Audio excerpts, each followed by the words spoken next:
기도와 치유입니다.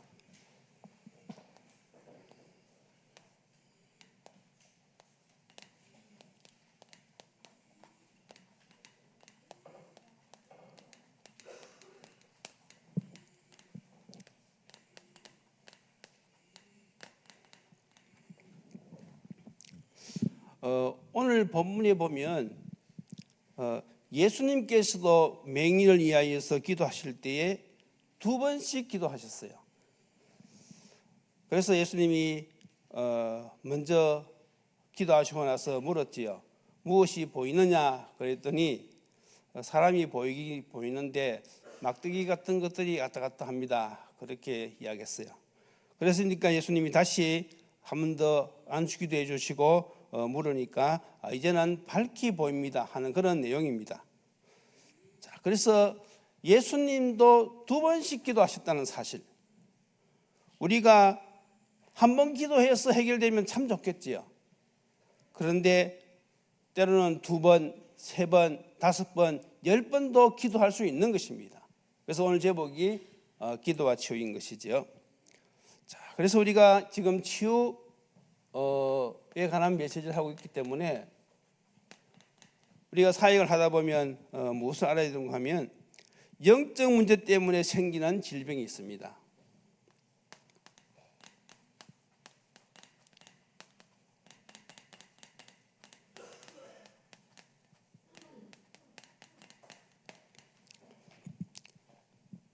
이것의 특징이 무엇인가 하면 의학적으로 치유가 불가능하다는 것입니다.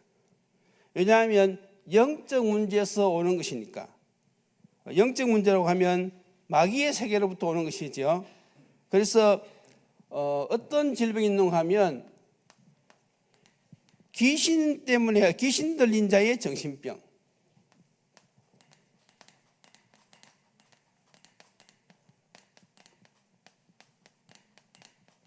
마가복음 5장 1절에서 20절에 보면 군대에 귀신 들린 자가 나옵니다. 그러니까 귀신이 하나가 아니고 군대니까 그 사람의 삶은 어떤 것인지 성경에 잘 나와 있지요. 그래서 이것이 바로 귀신 들려서 온 정신병인 것입니다. 그 정신병의 예인 것이죠. 자, 2번째 또 무엇인가 하면 귀신 들려서 벙어리 된 자가 있어요.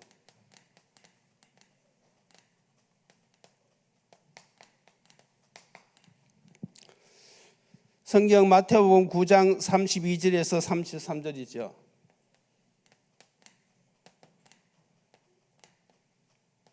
벙어리가 되었는데 귀신이 들려서 벙어리가 되었어요.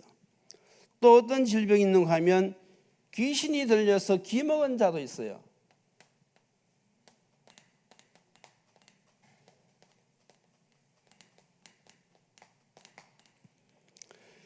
이것은 마가복음 9장 25절이죠.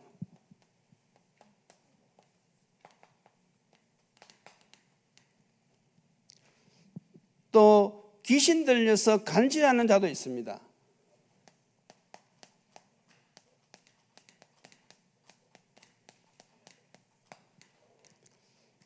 마태복음 17장 15절.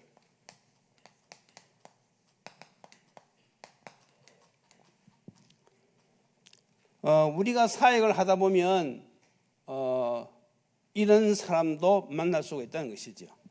일반 현대의학으로는 도저히 이해가 되지 않는 부분들이죠. 자, 그러면 우리는 어떻게 해야 됩니까? 우리는 이 문제를 해결하실 수 있는 분은 딱 한 분 있는데 예수님밖에 없습니다. 귀신으로 말미암은 이 영적인 문제, 이 문제 해결자는 오직 예수 그리스도 한 분밖에 없어요. 그래서 우리가 당연히 사역하다 보면 제일 중요한 게 먼저 복음을 전해야 되겠죠.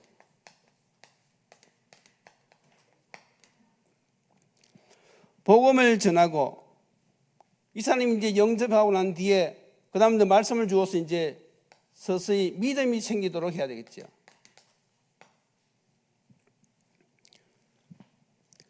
어느 정도 이제 믿음이 있으면 이제 귀신을 쫓아내는 이 영적 싸움,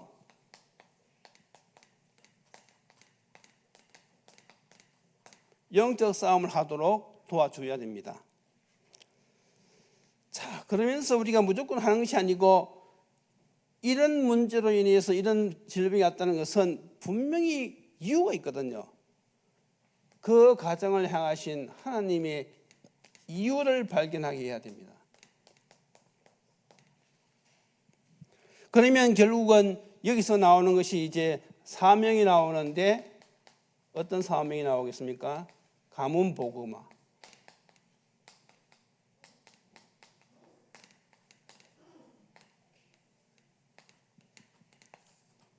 이런 여러분들이 순수를 어느 정도 마음에 딱 담고 있어야 돼요. 그래야만이 우리가 정확한 성령의 인도를 받을 수가 있습니다. 그래서 사역을 하다 보면요, 가문 대대로 귀신의 역사가 일어나는 가문이 있어요. 이 귀신이 할아버지도 건드리고 아버지도 건드리고 그리고 그 자녀도 건들고, 이걸 우리가 대물림이라고 하잖아요. 특히 정신적인 문제가 이런 경우가 많이 있죠. 그래서 이런 사람을 상대로 치유 사역을 하려고 그러면 우리가 메시지를 전하면서 자꾸 그 가문의 배경을 알아봐야 됩니다. 그렇게 하면서 사단이 역사할 수밖에 없는 그런 조건들을 하나씩 제거해야 돼요. 어떤 집은 딱 가보면요, 집안이 굉장히 지저분합니다. 그러니까 좀 정리가 되어 있지 않고 딱 봐도 답답할 정도로. 그래서 거기 가보면요, 귀신이 좋아할 수밖에 없는 그런 물건들을 가득 갖다 놓았어요. 그래서 보면 주로 골동품들 쫙 진열해 놓고 또 이상한 돌 그리고 잡동사니 이런 물건들을요 쫙 모아놨어요. 그러니까 이제 우리가 그것을 딱 봤을 때 이 사람이 지금 어느 정도 잡힌 사람이구나. 복음은 단순하고 분명한 것이거든요. 그런데 이 정신이 잡히면 잡힐수록 이 삶이 복잡하기 때문에 여러 가지 그런 행동이 나온단 말이죠. 그래서 이런 것을 보면서 무조건 처음부터 치유를 하면 이 사람이 이 거부반응을 보일 수 있으니까 그래서 하나하나 제거해 들어가는 것입니다. 중국에도 이런 과정이 많거든요. 그래서 제일 먼저 보면 그 차이션, 그러니까 간우상을 집집마다 이렇게 다 모셔놓고 거기다 불 피우고 향 피우고 해요. 그러면 이제 어느 정도 복음을 좀 전하고 알아들으면요, 제일 먼저 그것부터 먼저 제거합니다. 본인들은 이제 겁이 나니까 저희들이 대신 이제 수고하는 거죠. 이거 치아도 되겠습니까? 가족들한테 동의를 딱 구하고 나서 보면 그 집안에 보면 주로 여자분들이 이걸 많이 섬기거든요. 그 남자들은 보면 그 싫어하거든요. 그런데도 중국은 여자가 세기 때문에 남자들이 감히 어떻게 자기 의견을 잘 못 내놔요.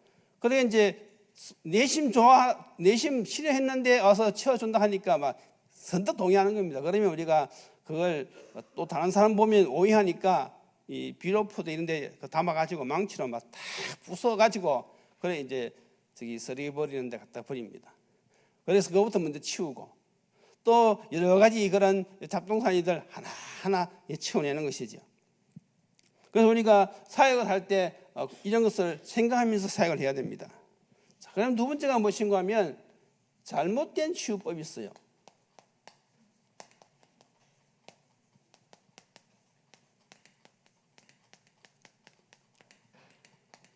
그게 무엇인가 하면 영적 문제를 모르고 치유하는 것입니다.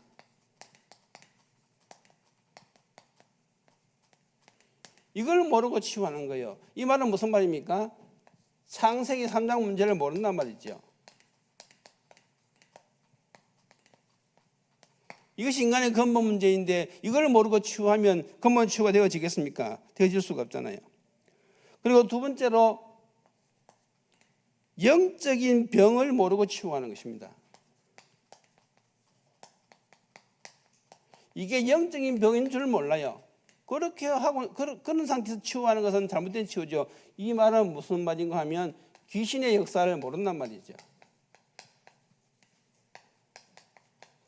귀신의 역사를 모르고 귀신의 역사로 말미암아서 온 문제인데 귀신의 역사를 모르면 올바른 치유가 되지 않겠지요. 그리고 세 번째는 무엇인가 하면 육신의 병만 생각하는 것입니다. 이것만 생각하는 것. 특히 이 신병, 이 무병 이런 건요, 백약이 무효입니다. 저건요, 의술로 고칠 수 있는 게 아니에요. 또 네 번째는 무엇인가 하면 의사와 약만 의존하는 것입니다. 이것은 의사가 필요 없다는 말이 아니고 의사는 육신적인 보이는 것만 치유하잖아요. 그러니까 영적인 근본적인 것은 치유할 수 모른단 말이죠. 다시 말해서 영적 세계를 모릅니다. 의사는요, 영적 세계 잘 모릅니다. 지금 영적인 문제로 인해서 온 질병을 치유하는데 영적인 세계를 모르면 근본적인 치유가 되어지는 것이 아니지요. 그리고 다섯 번째로 미신 귀신에 의존하는 것.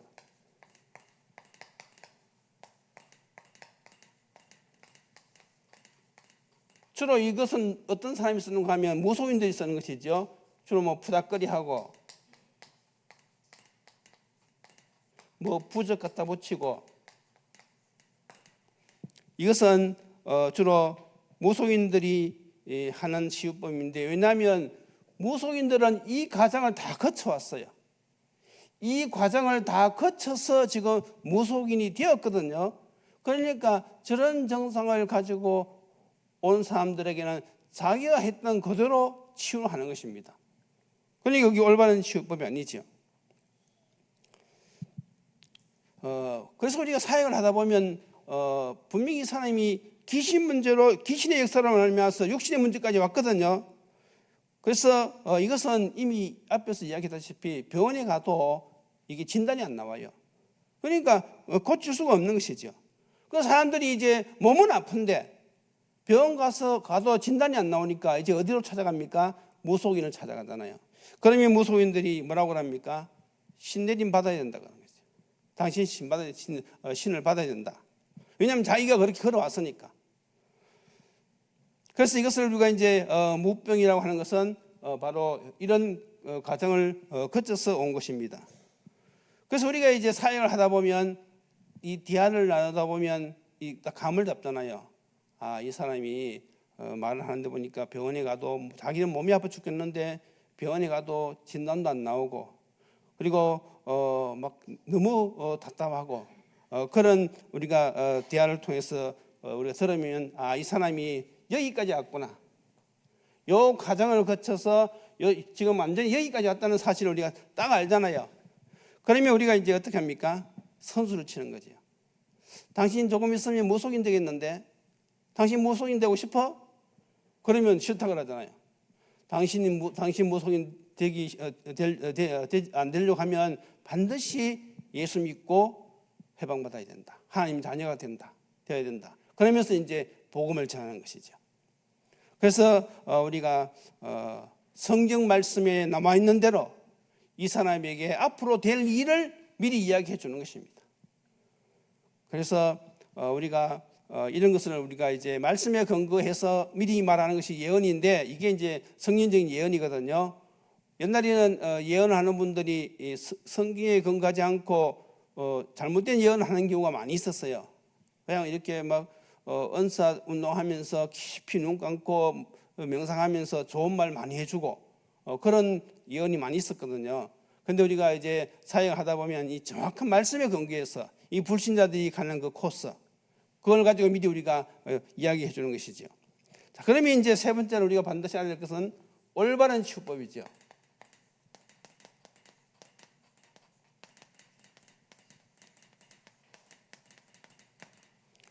자, 올바른 치유법은 무엇인가 하면 먼저 영적 문제 해결을 위해서는요,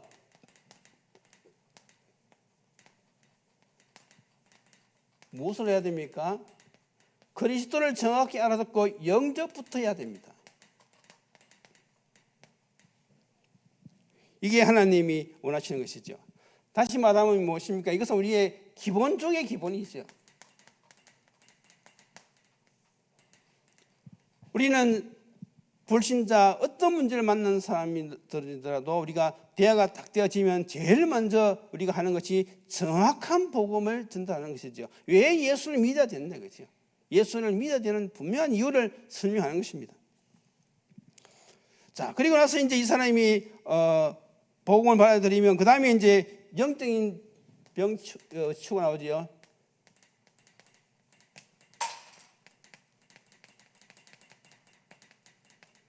이것은 말씀을 들으면서 믿음이 생겨야 됩니다. 믿음. 그러니까 한두 번 들어서 되는 일이 아니죠. 그래서 우리가 이런 영적인 문제로 인해서 특히 정신 문제로 고통당하는 사람들이 많이 만나는데 그 사람들을 우리가 도와줄 때는 제일 먼저 복음을 위해서 예수를 영접하고 또 영접해도 이 사람들이 곧 잊어버려. 자꾸 반복해야 됩니다. 그리고 말씀을 계속 전달하면서 믿음이 생기도록 해야 되는데 보통 이런 영적인 문제로 고통당하는 집의 사람들은요, 가서 복음을 딱 제시해 보면요, 우리가 이 사람을 도와주겠다 그러면 아예 이 사람들이 그 영적으로 문제 있는 사람을 그냥 교회에 맡겨버려요. 교회에 맡겨버리고 자기들은 상관을 안 해요. 왜냐하면 그동안 막 너무 힘이 들었거든요. 막 학을 띄었거든. 그러니까 막 교회에서 도와준다 그러니까 얼씨구나 하고 막 교회에 딱 맡기고는 자기는 그냥 막 상관도 안 한단 말이죠. 그러면 안 되는 것이죠. 왜냐하면 영적으로 어려운 사람이 있는 그 가정에는 반드시 하나님의 이유가 있다고 보는 것이거든요. 그래서 그 가정의 문제 해결의 키포인트는 그 가정에 사명자가 있느냐 없느냐 이걸 빨리 발견해야 된단 말이죠. 그래서 그런 어려움을 당하는 사람이 있으면 당신들이 정말로 이 애를 도와주고 싶으면 우리를 도와서 같이 말씀을 공부해서 당신도 복음을 깨닫고 믿음 생활을 해야 된다. 그렇게 우리가 이야기하지요. 그런데 이제 대부분 그런 사람들이 별로 없어요.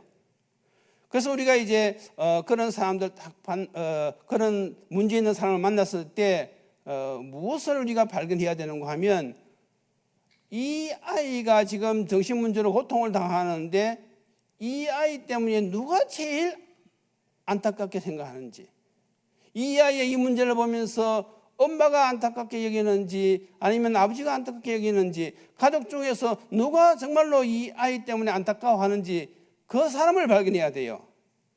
이것은 비밀입니다. 사역을 안 해본 사람들은 이걸 몰라요.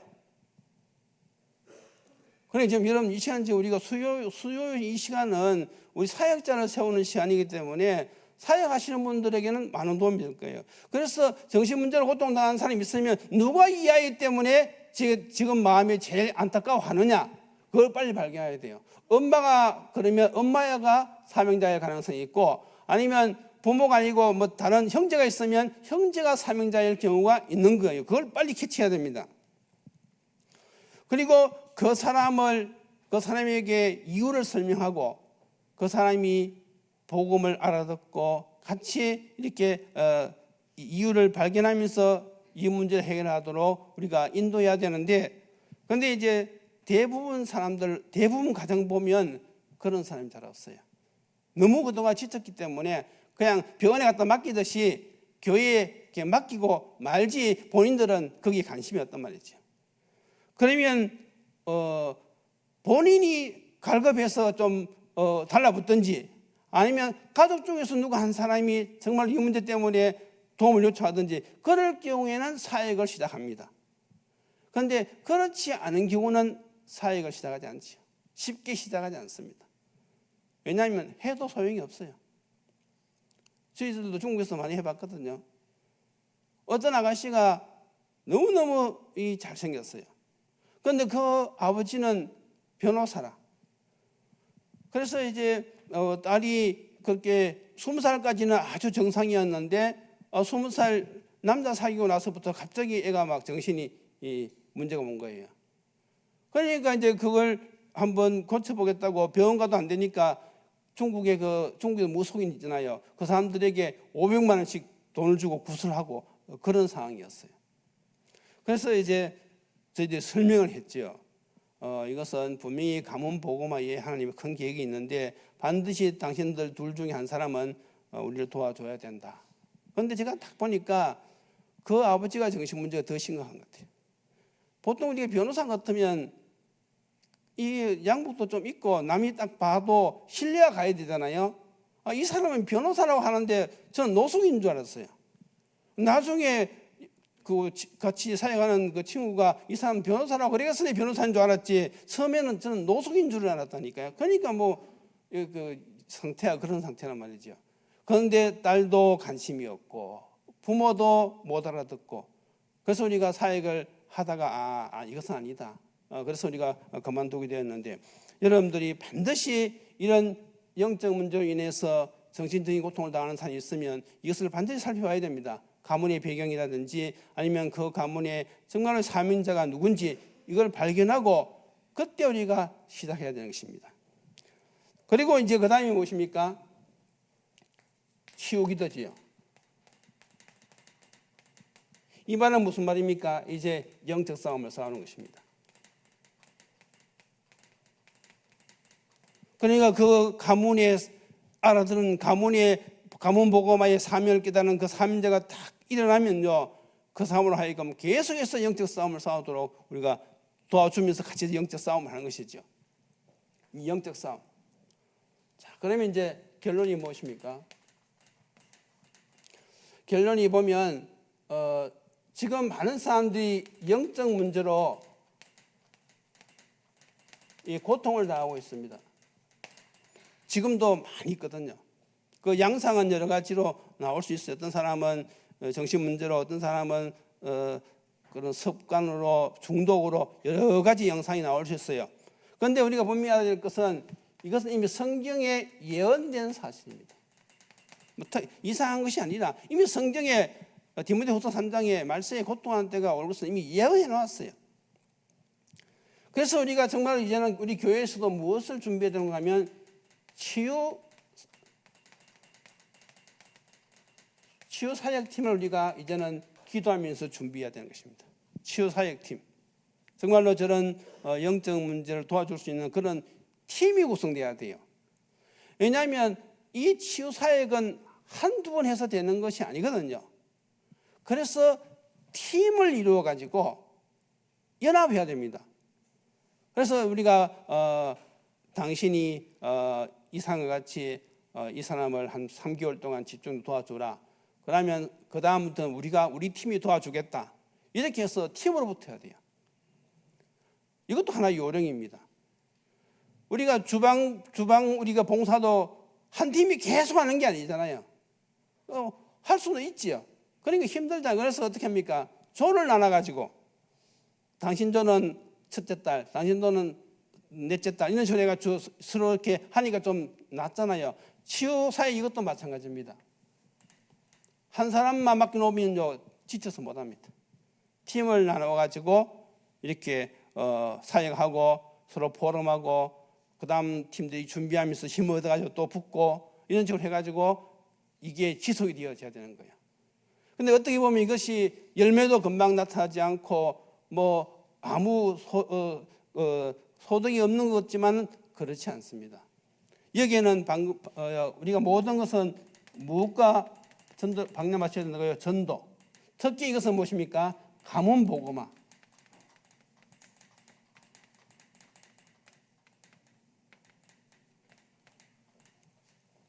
우리가 치유 사역을 할 때는 그 한 사람만 보는 게 아닙니다. 그 가문을 보고 하는 거예요. 그러니까 이게 하나님 보시기에는 너무너무 귀한 사역이지요. 그래서 우리가 앞으로 시대에는 이런 치유 사역을 통해서도 우리가 많은 그런 전도를 할 수 있다는 사실. 그래서 우리 교회도 이제는 특히 이런 쪽에 경험이 있는 분들이 있잖아요. 저런 가정, 저런 배경 속에서 내가 복음 듣고 지금 이렇게 내가 치유받고 보험 기다리는 사람들 있잖아요. 그런 분들은 이런 현장을 보면 다른 사람하고 좀 다르지요. 왜냐하면 자기가 고통을 받았기 때문에 그 사람들 심리를 잘 안단 말이죠. 그리고 그것이 자기의 사명일 수가 있단 말이죠. 그러니까 그런 분들을 우리가 교회에서 잘 보고는 차단해야 되는 것이죠. 이런 전문 팀들을 서서히 기도하면서 자꾸 차단해야 됩니다. 렘넌트도 전문 사역을 전문화시켜야 되고, 이런 정신 문제도 전문화시켜야 되고, 모든 분야에 이런 자기가 살아온 그 배경이 하나의 발판이 되는 사람들, 그런 사람들 우리가 발견해가지고 훈련시켜가지고 그 일을 감당하도록 그렇게 우리가 해야 된다는 것이죠. 여러분들 중에서 정말 이제는 이 마지막 때에 이런 하나님의 그런 귀한 그런 뜻을 깨닫고 이 일에 쓰임받는 이런 치유를 할 수 있는 그런 사역자들도 많이 나오시기를 예수님 이름으로 축원드립니다. 기도드리시겠습니다. 하나님 감사합니다. 지금 세상이 알 수 없는 영적 세계에서 온 문제를 통하여서 많은 사람들이 고통을 당하고 있습니다. 이 문제를 해결할 수 있는 분은 오직 예수님밖에 없사오니 이 시대에 우리가 이 복음 사역을 하면서 이 영적인 세계를 깨닫고 이제는 이 영적인 세계에서 오는 문제로 고통당하는 사람을 바라볼 수 있는 눈을 열어 허락하여 주옵시고, 또 그들을 도와줄 수 있는 그런 팀이 될 수 있도록 저희들에게 은혜를 내려 주시옵소서. 우리 트니 교회가 이제 세상을 세계 복음화의 귀한 이 여정 속에서 이제 사각지대 이런 영적 고통당하는 이런 지대도 우리가 보면서 도와줘야 할 터인데, 이 일을 감당할 수 있는 그런 치유 전담 사역자들이 세워지는 역사가 있게 하여 주옵소서. 하나님 아버지, 정말 우리의 눈을 열어주셔서 한 사람만 보는 것이 아니라 그 한 사람 배후에 엄청난 가문이 있다는 사실을 깨닫고 가문 복음화의 소원을 우리가 가슴에 품고 이 사역을 지속할 수 있는 이런 사역자들이 나올 수 있도록 주님께서 축복하여 주옵소서. 예수님 이름으로 기도드리옵나이다. 아멘.